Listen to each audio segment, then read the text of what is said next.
Canada is continuously looking for skilled worker, but the question now is, are you a skilled worker? If you do, what is the right program for you? Alam mo ba ang best pathway so that you can achieve your Canadian dream? On this video, I'm going to share with you the three best pathway for 2025 so that you can achieve your Canadian dreams. If you're ready, let's begin. What's up mga kap? It's me, Kap Joey of Kap Unity Canada. In behalf of Miss Amelia Ajok, isang magandang araw na naman po sa inyo. As we promised, we're going to share with you the three best pathway ngayong 2025 on how you can achieve your Canadian dream. And the best part po mga kap, the last pathway that I'm going to share with you is you have the opportunity to work, to bring your family, and live here in Canada permanently pumakap. So if you're ready, let's begin it. So the first one pumakap is the Express Entry. As we all know, Express Entry is based from CRS score.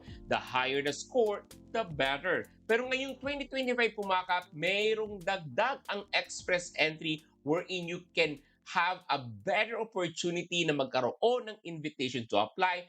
Ang tawag dito is Express Entry category based. The federal government of Canada pumakap ay nagdagdag ng in-demand jobs for the express entry. So tingnan po ninyo ang category based ng express entry. I-check po ninyo kung ang iyong work experience ay parte or part po ng category based. Once your work experience ay nakalista po doon, then you have the opportunity to maximize this program. Since it's in demand at hinahanap dito sa Canada, merong special draw ang mga work experience na kasama sa category base. So ngayon, i-check na po ninyo. The link is in the description below.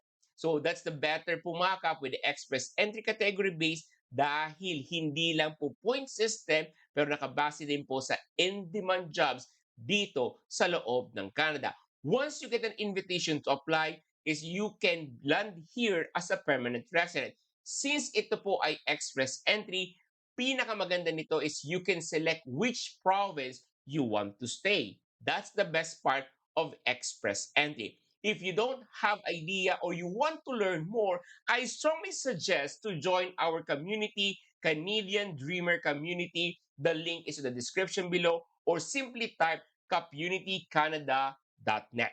The second pathway or program na kailangan ninyong malaman for 2025 is the AIP or Atlantic Immigration Program. Kilala ang programa na to or yung pathway na to sa pinakamabilis na pathway because you will have work and at the same time you will land here as a permanent resident.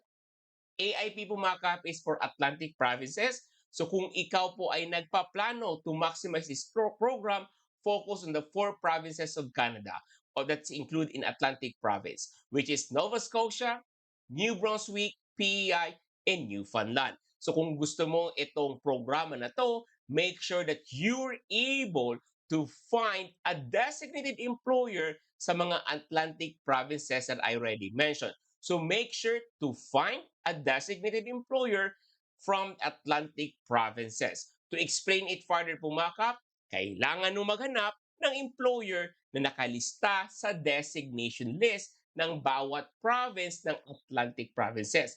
Gaya ng Nova Scotia, kailangan maghanap ng employer sa loob ng Nova Scotia. Then make sure that employer is a designated employer.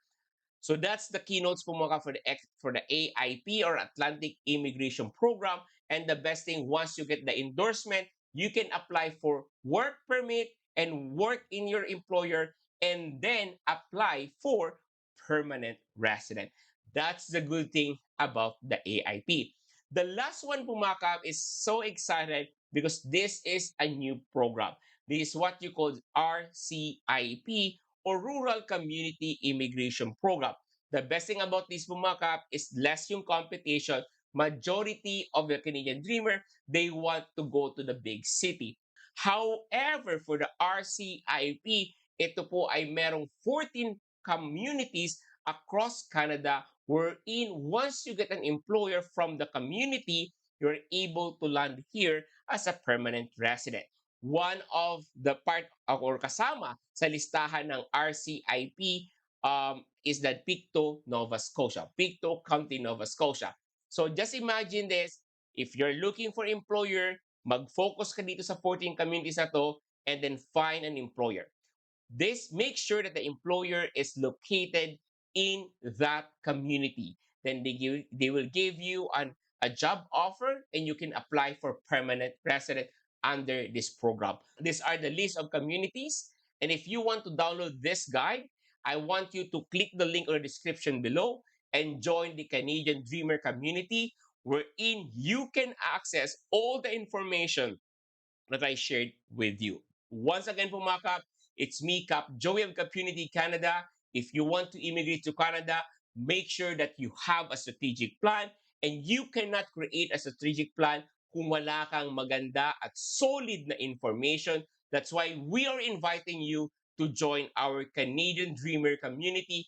Just click the link on the description below. See you here in Canada. Kapit lang. Again, before we end, this is the three program that I mentioned on this video: Express Entry, AIP, RCIP. Thank you very much, Humakap, and signing out.